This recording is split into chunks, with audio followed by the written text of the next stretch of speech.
सभी को मेरा नमस्कार। श्लोक संख्या 14 विषय के पुरजोर पक्ष में। महोदय, जब मैं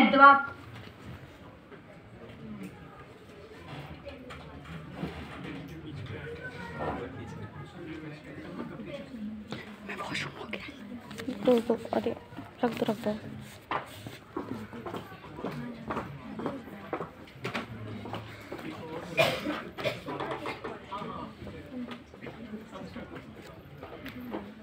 महोदय, जब मैं द्वापर युग से लेकर कलयुग तक के इतिहास के पन्नों को पलटने की कोशिश करती हूँ तो मैं यही पाती हूँ कि हमने इतिहास से कुछ नहीं सीखा।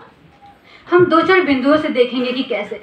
पहला महोदय, कि जिस तरह कौरवों की सभा में द्रौपदी का चीरहरण हुआ, ठीक उसी तरह आज मणिपुर के सड़कों पर हमारी बहन बेटियों को निर्वस्त्र किया गया और यह पूरी मानवता को शर्मसार कर देने वाली घटना है। अब आप ही बताइए महोदय कि हम कैसे कहें कि हमने इतिहास से सीखा है। अगर हमने इतिहास से सीखा होता तो महाभारत जैसे भीषण युद्ध के बाद हम अपनी बेटियों के साथ, अपनी बहन के साथ इस तरीके का दुर्व्यवहार नहीं करते। महोदय, हम युद्ध को ही देख लेते हैं। मैं यहाँ पे साहिर लुधियानवी साहब को कोट करना चाहती हूँ। वो कहते हैं कि जंग तो खुद ही एक मसला है, जंग क्या ही मसलों का हल करेगा। और बिल्कुल महोदय, 1914 से लेकर 1918 के बीच प्रथम विश्व युद्ध हुआ, जिसमें लगभग 40 मिलियन के आसपास लोग मारे गए। किंतु हुआ यह कि इसे सीखने के बजाय इसके जस्ट मात्र 20 साल के अंतराल में ही दूसरा विश्व युद्ध शुरू हो जाता है 1939 में। और ये यहाँ भी नहीं रुकता, यह शीत युद्ध तक जाता है। और आश्चर्य की बात तो यह है महोदय कि यह सिलसिला थमा नहीं है, यह आज भी जारी है। हम इजराइल और रसिया का देख सकते हैं, यूक्रेन का युद्ध हम देख सकते हैं। और स्थिति आज इतनी दयनीय हो गई है कि हमें लगता है कि इतिहास से सीखने के बजाय हम तीसरे विश्व युद्ध के कगार पर आकर खड़े हैं। अब ऐसी स्थिति में हम क्यों ना कहें कि इतिहास पुनः दोहराता है, क्योंकि हम इतिहास से सीखते नहीं हैं, हम गलतियां दोहराते जाते हैं।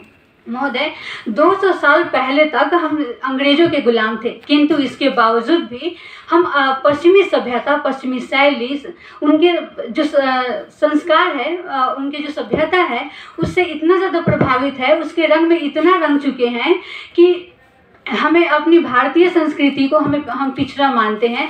और हम अपने आप को मॉडर्न और कूल दिखाने के लिए हम पाश्चात्य जो संस्कृति है उसको हम अपनाते हैं। और ऐसी स्थिति में हम पुनः वही गलतियां दोहरा रहे हैं जो हमने 250-300 साल पहले किया था, जिस वजह से हम गुलाम थे। ये सोचने की बात है कि पहले तो हम सिर्फ व्यक्तियों के ही गुलाम थे, किंतु आज हम पाश्चात्य संस्कृति, पाश्चात्य भाषा, उनके शैली, उनके पहनावे और उस विचारों के गुलाम हैं, जो कि उससे भी ज़्यादा खतरनाक है। अब हम सबसे महत्वपूर्ण पहलू पर बात करना चाहते हैं महोदय, जो कि हमारा पर्यावरण है।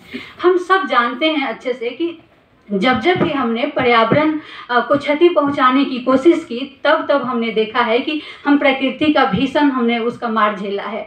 अब चाहे सुखाड़ देख लीजिए, बाढ़ देख लीजिए, या कहे तो वैश्विक ग्लोबल वार्मिंग देख लीजिए। और इससे ज़्यादा अगर आप डिटेल में जाना चाहते हैं तो आप देख लीजिए कि 2013 में कैसे जो केदारनाथ में जो आपदा आया था, ये इसका प्रमाण है। किंतु यहाँ भी हम इतिहास से सीखने के बजाय हम पुनः गलतियां दोहरा रहे हैं महोदय। धन्यवाद महोदय।